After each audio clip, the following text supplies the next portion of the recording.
welcome back to Canadian Innovators. Dave Wilson, General Manager of Ping Canada, is with us. We teased before the break about the Ping Gold Putter Vault. Explain to the viewers what that is. Well, when Karsten first started going out on tour with his designs, he really had to travel all over the world. And he basically believed that if a player won with a Ping putter, he wanted to mark the occasion by doing a putter for the player and a putter for the Gold Putter Vault at the Ping campus in Phoenix, Arizona.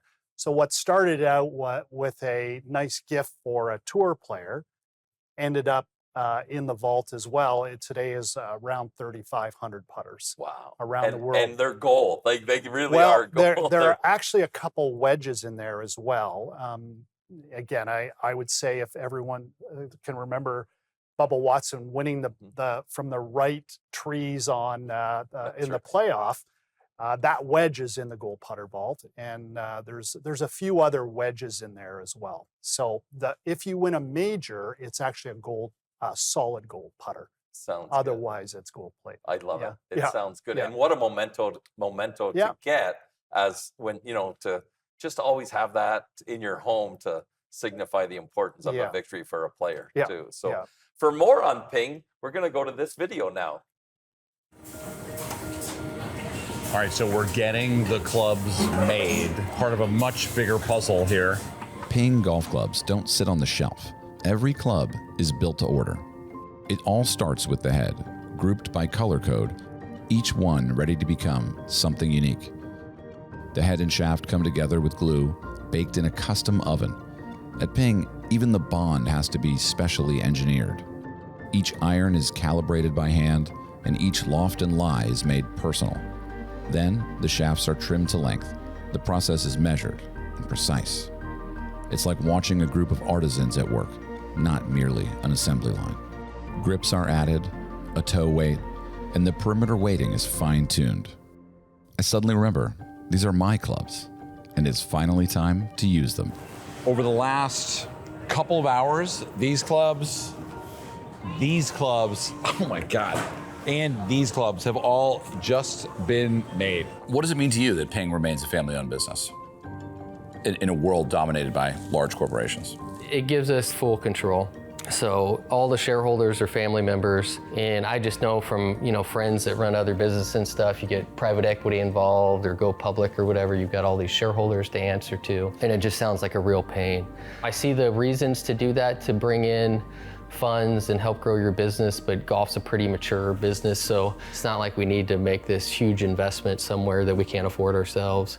And I like having full control and not having to listen to private equity guys that might not even play golf or understand the business and the history that we have. I love that. And that, of course, is the guy you work with, right? Yeah, that's Karsten's grandson, John Kay. I love it. And John Kay's leading the company in pretty much every aspect now, but his dad, John Sr., is still around, and I worked mostly with John Sr. over this last 26 years or so. But yeah, they work together, and in the end, John Kay's making most of the decisions these days. I love to see the generations of a family business. That's to get it through 3 generations and very successfully makes me happy, because I know that our younger employees are in good hands, and that matters a lot to the leadership of the Ping team. And Ping has grown to over 1,000 employees, and we saw it there in the video. And club fitting, everywhere you go nowadays, club fitting, and they're all personalized, it seems, every set that gets made. So tell us about how the fitting part works. Yeah, and I guess the other point that's kind of worth mentioning is around the world, we own entities in the UK, which manages all of Europe. And also in Japan. So altogether, Ping employees, there's between 3,000 and 4,000. Wow. But with that said, fitting is something that Karsten believed in. He started with 3 5-irons. And the way he did it was he had a 5-iron that was 2 degrees flat. He had a 5-iron that was standard lie, and one that was 2 degrees upright. And it's very simple. I mean, someone that is a little bit shorter needs a flatter golf club. So the toe sits down a little bit because you're not as upright. But it's evolved into the technology where we around the world have thousands of accounts that we train on how to club fit. That's our reps' job. They train people how to club fit. And we provide fitting tools in a fitting cart. There's technology with launch monitors, and everyone is doing it now. We were there first, and I believe we continue to lead in that department. So, and we'll continue to lead with apps for wedge fitting, putter fitting apps. We have so many cool tools now, and it really is worth someone's time to go and have themselves be properly fit. You know, and I would tout that too. You say you guys are one of the leading brands to do it, and I just know Ping. That's the one I've always been using too. So I agree with that and wholeheartedly endorse that. So folks, Dave is in the golf business.